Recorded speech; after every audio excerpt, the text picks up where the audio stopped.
Okay, today we're going to talk about a second application for quadratic functions. And this application is called quadratic regression. And what that is it's the process of creating a quadratic model from a set of data points.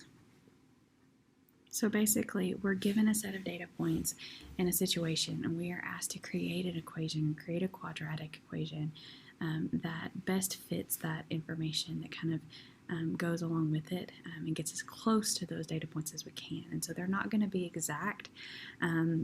There may be a few that run through those points, a few points that are on that equation exactly, but basically we're just going to get as close as we can with the data points that we've been given. We're going to create that closest equation that we can.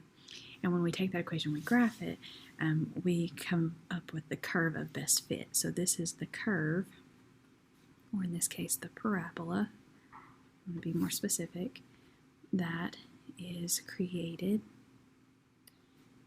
by coming closest to the set of data points. So again, just using the information that we're given, creating this equation that will line up with the data as best that we can. It helps us to make predictions in the future. And that's basically what this comes down to, is we have a word problem asking you to create an equation or a curve for a set of data points. A lot of times you'll be asked to predict another data point. And so if it follows a quadratic trend, the idea of a parabola, then this is where we're going to go with that. Now, luckily, your calculator, we use, of course, the TI-84 Plus family, whether it's a CE or just the TI-84 Plus. We use those, and there's a quadratic regression feature on your calculator that will help you create that equation that you're looking for. So we're going to walk through an example together. So first off, we have a baseball being thrown from the roof of a building. The table to the left displays the height of the baseball from the ground, represented by H, and after each second represented by T.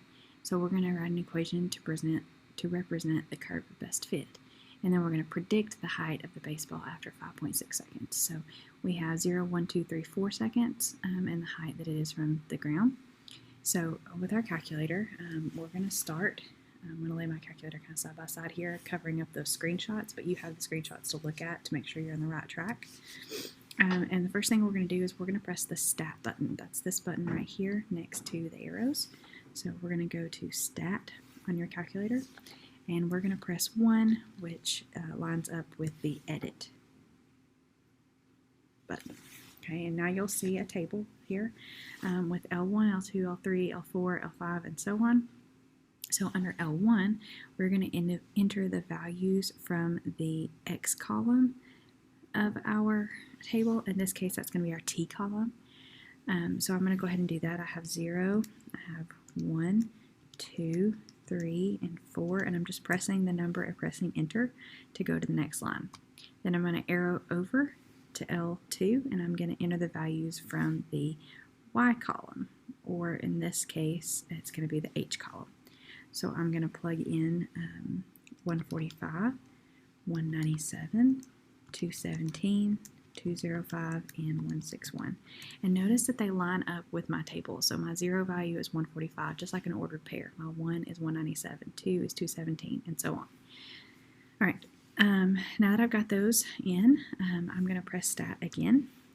And this time I'm going to use the right arrow, and I'm going to go to the Calc tab, C-A-L-C. And I'm going to scroll down to number 5, which is Quad Reg, short for quadratic regression, which is what we're going to do, and we're going to press enter. And notice it'll pull up X list, Y list, frequent list, store, and calculate. So we want to make sure that the X list is listed with the table that we used, or the column and the table that we used. And so we used L1 for X list, so that's listed correctly. And under the Y list, we used L2, so that's also listed correctly. We're going to scroll all the way down to calculate, and we are going to press enter. Okay, and what you'll notice is that you're given a standard form equation and a values of a, b, and c. So what we're going to do is we're going to replace the a, b, and c values from the standard form equation with the given values. So we are given y is equal to, and instead of a, I'm going to use negative 16 x squared, plus, instead of b, I'm going to use 68x plus 145, and that was my c value. So what happens here is, notice it comes out with our x and y. So for our curve of best fit, when it's asking us to represent the equation with the curve of best fit, I'm going to replace those x and y with the h and the t that I've been given. So my curve of best fit line here is going to be h is equal to negative 16t squared plus 68t plus 145. Okay, now the second part of this is that I'm asked to predict the height at 5.6 seconds. So my height is my t value, or my x value. So I'm going to plug that given t value into the equation, and I'm going to solve for the h.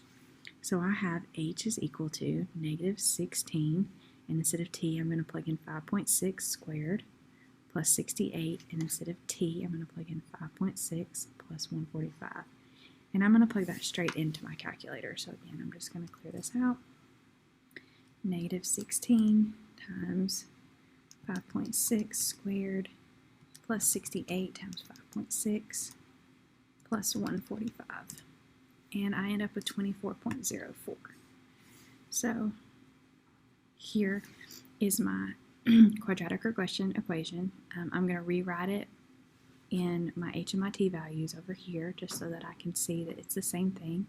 I'm just using the values, the variables that I've been given. And then I'm asked to predict the height of the 5.6 seconds. So I'm going to replace the t value with my x, that 5.6, and solve for the y, or the h value in this case. So I plug all in the calculator, I get 24.04, and that's the height of the ball from the ground when 5.6 seconds have passed. So the height of the baseball is predicted to be at approximately, and I'm just going to round to 24 feet off the ground at 5.6 seconds. And so when it's asking for curve of best fit, here's your equation, and when you're asked to make that prediction, don't forget to use your units.